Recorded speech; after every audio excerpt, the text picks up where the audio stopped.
Ladies and gentlemen, boys and girls, welcome once again to the Ridiculously Lame Wrestling Show. My name is Tony Squares. As always, I'm joined by my lifelong frenemy, Mr. Robert Lentini, who has been covering this industry for over a decade, now a writer for Sportskeeda. And this week, we're talking about Uncle Howdy. We're talking about Drew McIntyre quitting WWE. We're talking about the Forbidden Door build, I guess, and everything else that's going on in wrestling right now, including some Liv Morgan temptress angles once again. Robert, no pay-per-views to dive into this week. We will sadly be previewing Forbidden Door next week. Do you kind of like how we're off the pay-per-view angle for a bit, get back to a regularly programmed schedule with wrestling?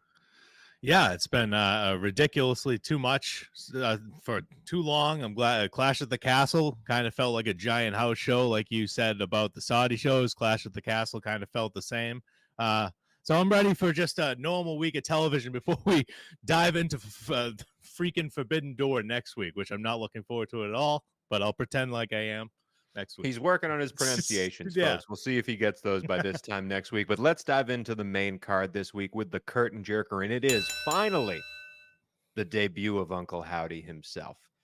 Bob, I got to say, as the AEW fan here, as the guy who's definitely on the AEW side of things, I pay attention to WWE. I don't watch it religiously. I've been seeing these QR codes and these, little hints and these camera cutaways. Is he coming? Is he not coming? We kind of heard tell it's going to be Bo Dallas. It's going to be Dexter Lumis. It's going to be Nikki Cross, Eric Redbeard. They're all coming back.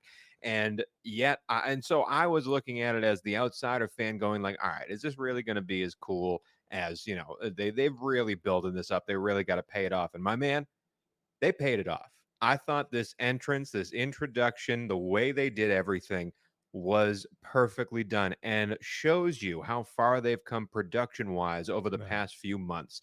To show the backstage area during the Drew McIntyre segment, which we'll talk about later, just to give you the idea of this is what it's supposed to look like. And then afterwards, that long walk back and forth, introducing all the characters, seeing all the other characters that have been devastated, laid to waste by these guys, and then them coming out to the entrance, all hitting that spot, all hitting that photo before they blow out the lantern.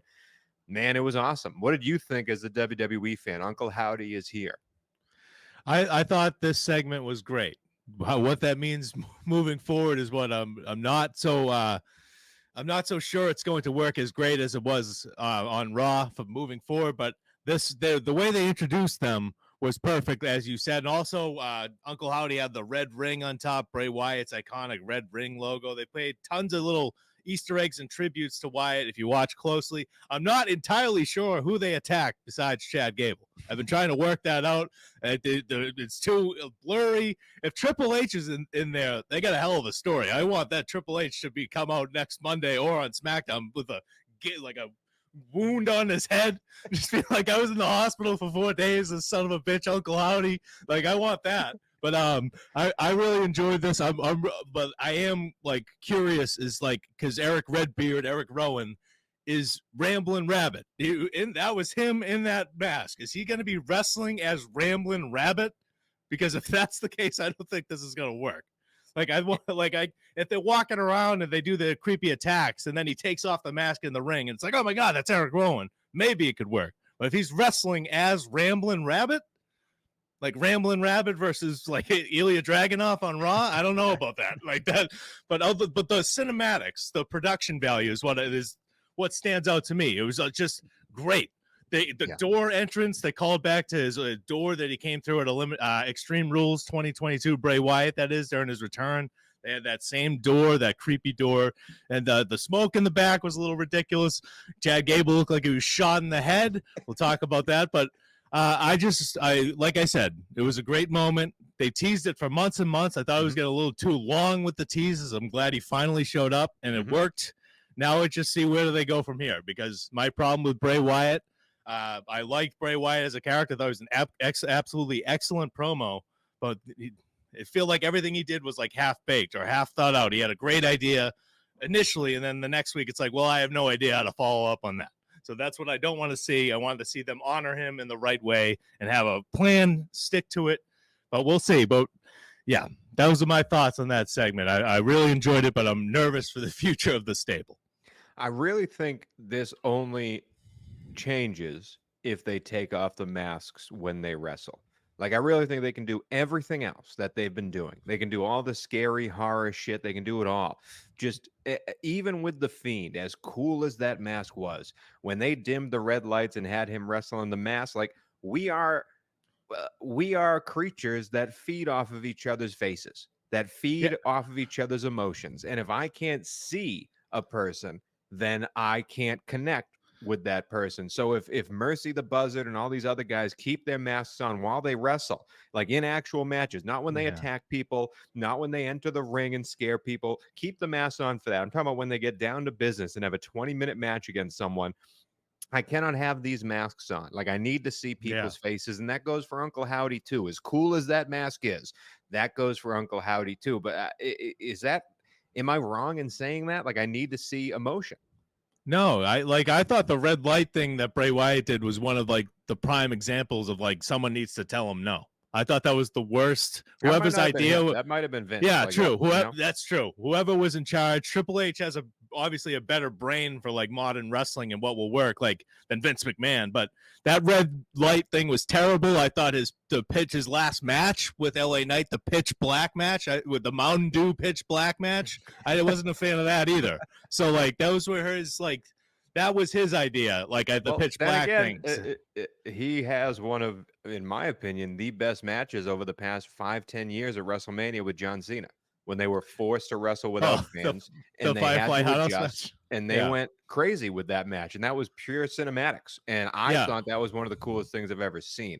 Now, I don't think you can do that every week with Uncle Howdy and this crew, but I do think this world opens yourself up to that. So I'm just trying to find the middle ground here. I want them to get over. I like all 5 of these people.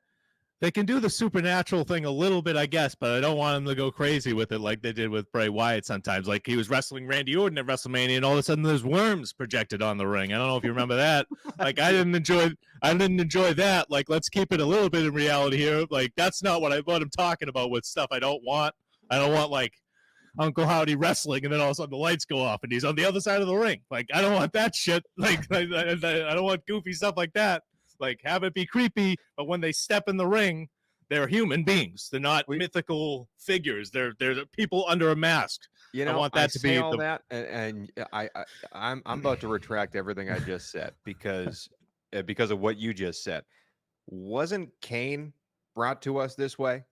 Presented to us in this way as this otherworldly being coming up from the bottom of the ring, dragging people down into it, and he wrestled with a mask the entire time because he survived the fire set by the Undertaker, or he set the fire that killed their parents. Some crazy backstory, but he also got into the ring and wrestled and did like a choke slam. Like if he was like hit a choke slam and then the lights went out and then he was on top of the rafters 10 minutes later, or 2 minutes later. Like that's what I don't want to see. I don't want to see that bullshit. All right, maybe we're wrong. Maybe we will be delightfully surprised on this. Yeah, absolutely. Let's move on though to the mid card, Mr. Chad Gable himself. I got a lot to talk about why Chad Gable was the face that we saw that was, for lack of a better word, murdered by Uncle Howdy and that family. R.I.P. Rest in peace, Chad Gable. We better never see him again, by the way, if that's that's what you want to set up. But what I want to talk about, not the Uncle Howdy part, is the Otis part. For weeks, we've seen Chad Gable. He's been your favorite storyline in WWE, and he has pushed and pushed and pushed his old group to the point of breaking. And Otis finally, we were waiting for it. The fans were finally on Otis's side. They knew who Otis was. I never thought this guy would get back over, but he did. And we were waiting for Otis to turn on Chad Gable because that pop was going to be special. And it kind of happened. And he turned on Chad Gable. He pushed him down. Chad Gable starts begging into the ring post, and Otis turns and leaves as the fans are just screaming for him to do something to Chad Gable. Give Chad Gable his comeuppance. Otis turns and leaves and carries walks on home. I think that was a wasted pop. I think that moment could have been so much more for Otis if he had actually done something physical other than push Chad Gable down. And I think this whole months and months of build for this moment was a waste of time now. Am I wrong in that? No, if that was it, you are absolutely correct. If that was the payoff of all of this, I was waiting. I wanted that moment to happen at Clash at the Castle. Like I thought, do it then. Yeah. And then, but I think you're right. I think that was it, because later on the show backstage, Otis says to Chad Gable, "I'm done with you," basically, and walks away. And then Chad Gable is murdered by the Wyatt Sicks. So, like, I guess Chad Gable's moving on to another storyline. Maybe he's going to try to convince Alpha Academy to help him with the Wyatt Sicks, and that's when we get a big payoff. But I thought it was a wasted pop. It was a cool moment, but I was like, wow, this is cool, but it could be super, super cool if you waited 2 more weeks or at a premium live event or did it at SummerSlam or whatever. It didn't make sense because Otis, in my opinion, I think Otis didn't get physical with him because they knew Chad Gable was going to be in that Wyatt family bit, so they didn't want to seem like Otis weakened him before the Wyatt family got to him. But if that's the case, why are we doing it now? Like, it just, all of it together. And maybe they are having a storyline. Maybe the Wyatts are going after Chad Gable and the rest, and that's their first guy that they're having a big feud against, which, if so, good for Chad Gable. He deserves that shine, even though he's going to get fed to them. It didn't make sense for this to happen the way it did, and it was disappointing for me.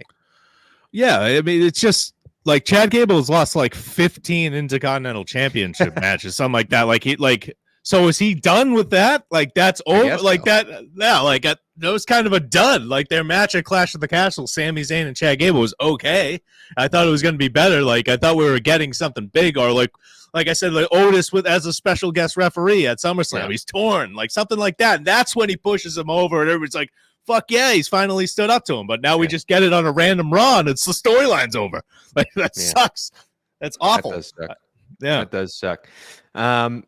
Speaking of things that suck, our next mid-card topic. Bob, have you heard Shane O'Mac's music recently? Oh, my God. What's going on with Shane-O, Bob? I'm hearing rumblings. I'm just hearing, first it was on Jim Ross's Grillin' JR podcast. Jim Ross, the legendary commentator, now with AEW, said, just threw it out there. And I thought it was a joke. I sent it to you as like a joke. Like, imagine Shane McMahon is an AEW. That's just the stupidest thing I've ever heard. Like, there's no reason for that to happen. And now we get another report that he's texting people in AEW. Like, I hope Tony Khan has the sense to say, wait a minute, I've been shitting on this guy's father this entire time. It would look so pathetic to bring his son in when our ratings are down. And that wouldn't even help. It would help for a week. You'd see Shane-O, he did the little dance when he's got cool shoes on. Oh God, he's sweating profusely and can't cut a promo. Like, that's Shane McMahon. Like, he's a good wrestler when he's not, getting injured trying to leapfrog the Miz. He's not a good wrestler. He has never been a good wrestler. Bob, he's entertaining. He's wild. The guy would do anything for a pop. That's what I appreciate about it. He was just throwing off stab, throwing off tops. That's cool. But you're right. He's not a good wrestler. But his match against Kurt Angle, where he's just thrown into that glass 10 times before it breaks, holds a special place in my heart. Absolutely. I will always have a special place in my heart for Shane McMahon, but I've seen enough of him. If you want to go there backstage, maybe unannounced and help out, and then we find out in a year, wow, Shane McMahon's been in AEW backstage for 9 months, and look at the business he's done. That would be awesome. But no, cool. It's a big publicity thing, and he wants people to know about it, that he's texting his buddies in AEW. I think as the AEW fan, I could not think of a worse person to put. Maybe Hulk Hogan, but I could not think of a worse person to put in AEW right now, because Shane O'Mac, one of the best musics, one of the best entrance songs in the business.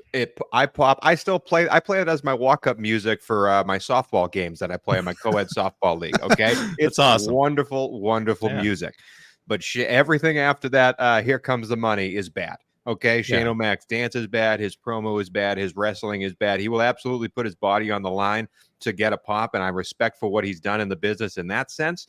But he only got the job because of the storyline. He is legitimately the owner's son, or was, and so that's why him wrestling made sense. He was a character in that world. Now, if he's in WWE, we're not talking about the legendary Shane O'Mac. If he's in AEW, we're not talking about the legendary Shane O'Mac. We're not talking about the multi-time champion. Adam Copeland is a threat still. All these older guys that you're bringing into AEW are a threat still, even if they're advanced age. Sting is a Hall of Fame legend. He was a threat and still was. I will never see Shane O'Mac as a threat. I will never see Shane O'Mac as an enjoyable moment on my television screen. This would be absolutely terrible, disgusting if AEW brought Shane O'Mac in. I want no part of it, Bob. If he, truthfully, I am I am dying on the sword of AEW right now. I'm the lone soldier remaining who likes the product that they're putting out, even though I have been critical at times. I want them to succeed so badly, and I look for the good in every chance I can get. If Shane O'Mac's there, man, that may be the final straw for me. I cannot take Shane O'Mac on television in an AEW ring. I won't do it. I will not do it. To me, that's like car crash television. If Shane O'Mac shows up in AEW, I have to see it. I have to see it. I just have to see what the idea would be for these wizards, these geniuses over there in AEW have created such compelling storylines that their numbers go down every week. How that makes Shane McMahon interesting for more than 1 week, because that's just a 1 week thing. It would only be interesting to me if he, like I said, if he was backstage and we didn't really know about it. But that's not what this is. Who's the friend that he texted? Who do you think? I have. Oh God, I have no idea. If you had to guess. Jericho. That's what I was going to say. Chris Jericho. That's probably is. Chris Jericho. Yeah. And Shane back. That would be the perfect tag team in AEW. Chris Jericho and Shane McMahon, AEW tag team champions. Our final mid card is talking about another championship. This is Solo Sikoa and Cody Rhodes. Cody Rhodes beat AJ Styles, and then Solo Sikoa attacked him afterwards. Apparently, Roman Reigns, who has been missing in action since the end of WrestleMania, Solo Sikoa has said they've been talking, and Solo is now leading the bloodline under Roman's guidance or Roman's, acceptance or whatever. Apparently, Roman Reigns has unfollowed Solo on social media again. So this is the reality era. Social media matters. And Solo versus Cody looks to be our some type of headline feud heading into either Money in the Bank or in the future at SummerSlam. What do you feel about this? Do you think it's the right move? And how do you feel about Cody in general right now? Well, I mean, Cody Rhodes is a good champion, but I don't like what they've done, really. It just feels like they're just waiting around for The Rock to return, who injured his elbow on set recently. Hopefully he's okay. Whatever movie he's filming, he got a giant elbow injury. So hopefully he can come back soon, but they feel like they're just wasting time. We had Cody Rhodes versus AJ at Backlash, which was great. Cody Rhodes versus AJ again at Clash at the Castle, the I Quit match, which was also great. But to go from AJ Styles to Solo Sikoa, who I don't think, like I said, we said weeks, whenever we talked about that Paul Heyman promo when he told him I'm the leader of the bloodline, I said, I like that a lot. And it showed to me that Solo can talk. And you were like, yeah, we'll see. And I was like, well, at least we can give him a chance now. And you agreed. Well, we've given him a chance now. And that was the best segment he's done. Yeah. So like there hasn't been any improvement, and he looks like The Weeknd, like when those I don't know what he's going for. Like it doesn't look like a mob boss to me if that's what he's going for. He looks ridiculous. And I'm anxious for Roman Reigns to get back just to see what happens. And I want like Cody Rhodes versus Randy Orton or something. I don't want Cody Rhodes versus Solo Sikoa. It just doesn't work for me. It feels like we already did Cody Rhodes versus the Bloodline for 2 years.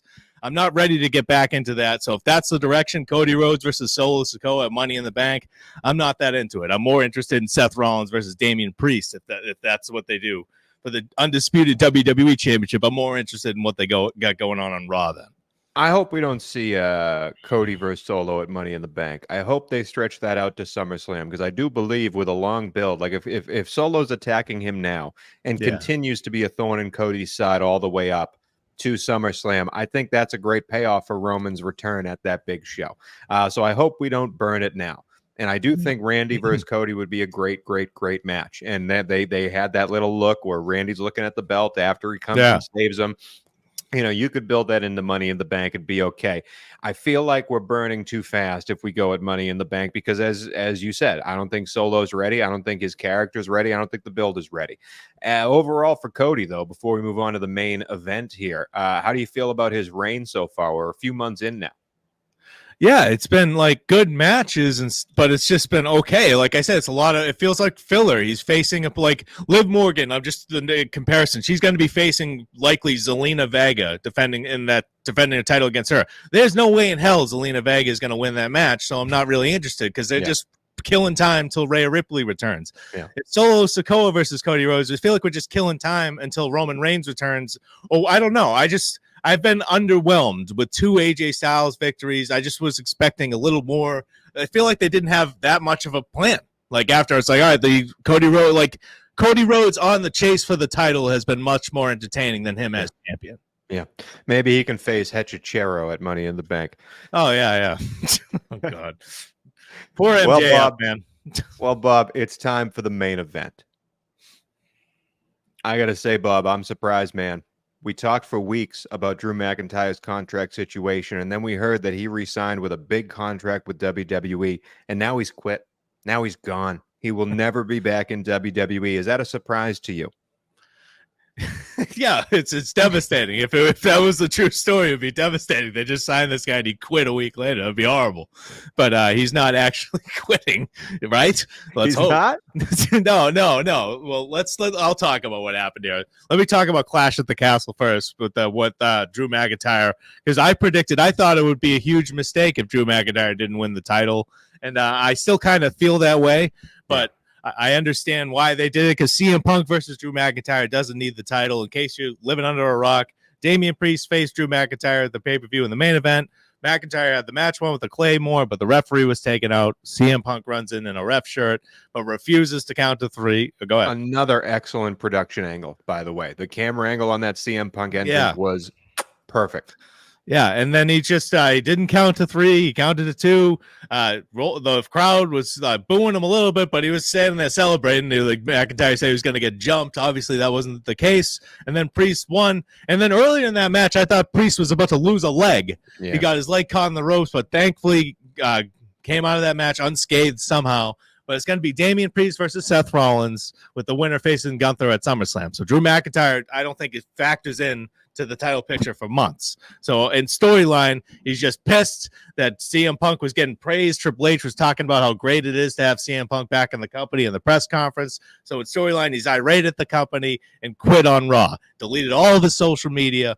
And obviously, it's a work. I'm expecting him to come back when CM Punk is in Chicago at SmackDown tomorrow night. But I thought the promo on Monday was great. And I thought the angle, I thought they did it the best they could. It was pretty predictable, but I thought they did it the best they could with CM Punk screwing McIntyre over again. If CM Punk goes over on Drew McIntyre at SummerSlam, I will throw this microphone through this computer screen. I really wanted Drew to win. Obviously, we knew it wasn't going to happen. We just were hoping against hope. I really like the angle that Drew, again, we've talked about Drew so much. He's carrying the promotion of some of these matches, multiple feuds going at once, and Drew McIntyre has got them all. He's moving them all forward. He made that Damian Priest match interesting. Yeah. And I hate it. I don't like CM Punk, the wrestler. He's not ready yet. He's not physically cleared till supposedly the end of July. And then SummerSlam is right around the corner. I hope it works for him. Because Drew deserves it. Drew deserves this big main event match, and I hope he gets it. Yeah, if he gets a brutal attack and we don't see CM Punk for a month, that would be pretty cool. That's how I would do it. Have Drew, if he's not going to be cleared for enough, then they do a match at SummerSlam. Right, that's CM Punk 2 months away. Like you do the brutal attack on Friday. You do the brutal attack on Friday, and then 2 months away, Drew has a match. What does he do for the 8 weeks in between? It's not. It's August 3rd is SummerSlam. It's the first week of August. Weeks, Bob. That's 6 weeks. Drew McIntyre, they have to hire him back. I don't know. We'll figure it out. Chad Gable's dead body. Like, he's just to be treading water till CM Punk comes back. Good for Drew McIntyre for keeping this interesting. Anything more you want to say on your boy CM Punk before we move on to the gimmicks of the week? No, I just looking forward to him returning. Still the best rating for AEW in months is when they showed his footage. So he's the biggest star in both companies still. Let's move on to the gimmicks of the week. This is when we talk about the stuff that happened in wrestling that didn't quite meet the standard to talk about it in the main card, but it deserves a little head nod, a little tip of the cap, and it's starting off with the social superstar of the week. Bob, raise your champagne, my friend. The Boston Celtics are world champions, and who was there to celebrate it other than Mercedes Moné herself on the court, confetti falling on top of her, celebrating with the Celtics and others. I thought that was really cool. Yeah, and she had the TBS championship, a nice little promotion for AEW there. That's how you do it. I'm just excited.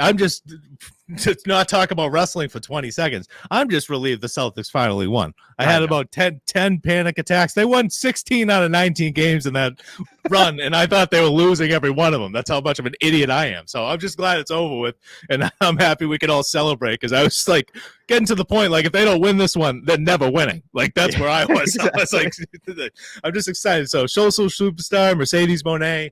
I have no idea who she's facing at Forbidden Door. Who cares? But congratulations to the Celtics. Congratulations to the Celtics and good on Mercedes Moné. Let's move on. A new gimmick, the Lana love story of the week.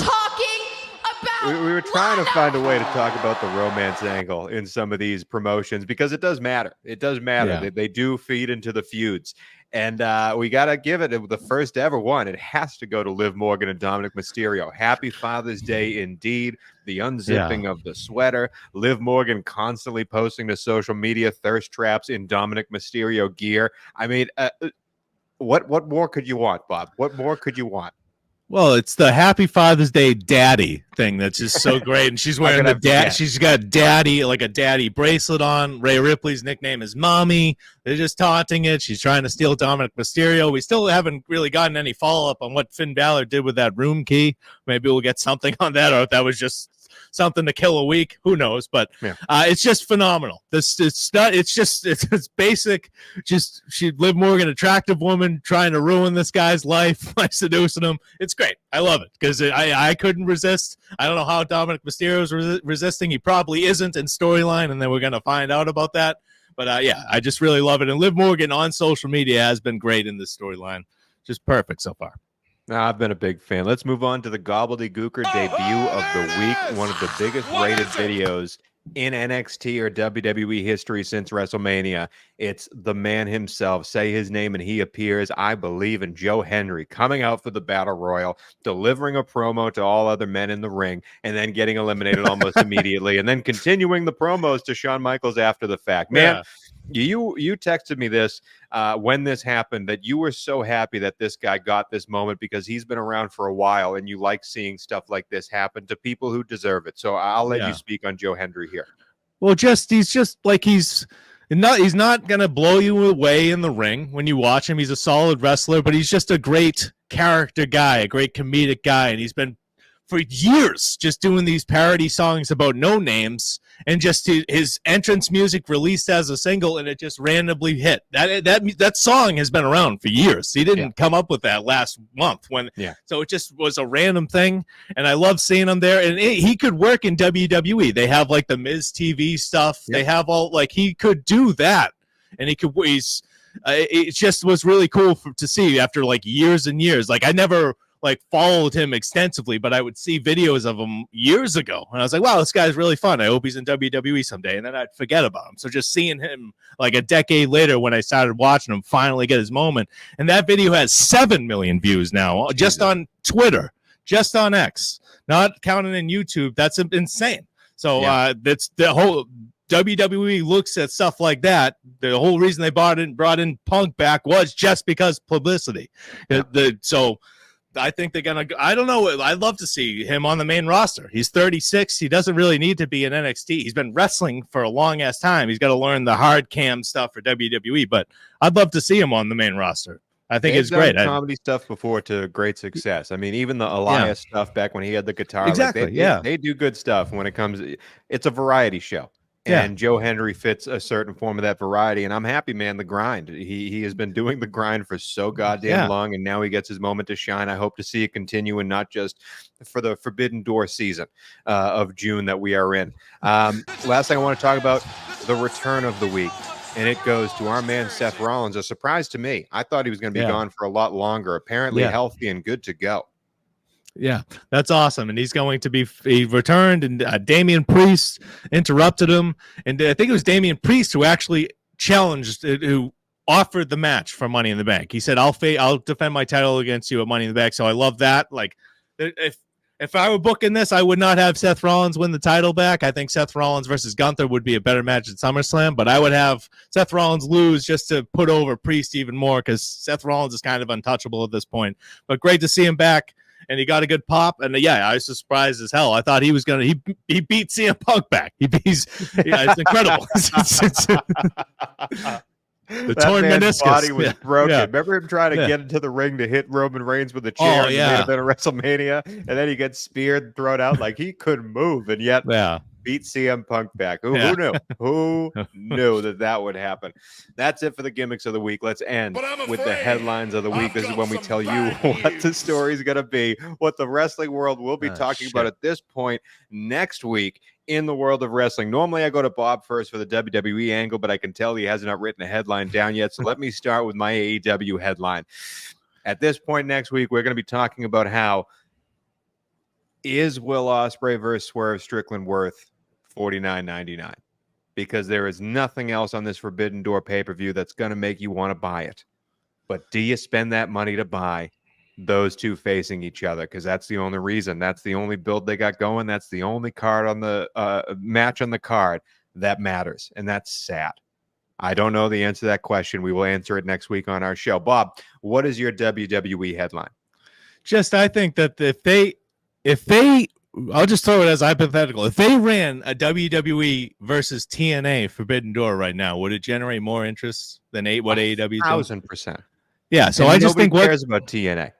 Yeah, I didn't care about Jordan. I mean, I knew of Jordan Grace, but all of a sudden it's a big deal that she's here. So I just think that they're doing whatever their AEW is trying to do with Forbidden Door. WWE is just doing better on just production. It's just everything looks better. It's more of just a shot at AEW, I guess. But why does everything look so damn cheap over there? Why does it like the backstage segment? This is the worst headline segment ever. I'm sorry. I'm never going to be good at this segment. It should be a running bit to the end of the show. Bob writes news articles all damn day, but can't come up with a headline. It's unbelievable. But yeah, I just the production side of things in AEW is really frustrating to me, and it just they have all the money. I don't understand it, but WWE's executing this Forbidden Door concept better than AEW when AEW really needs to be working right now and executing it. And that's my headline. It's a jumbled mess. That is it for this week in Ridiculously Lame Wrestling. So, but before we head out, let's check on who's not in While Tony's fixing his microphone, for the first time ever, Robert Lentini will pitch it to this week in Ryback.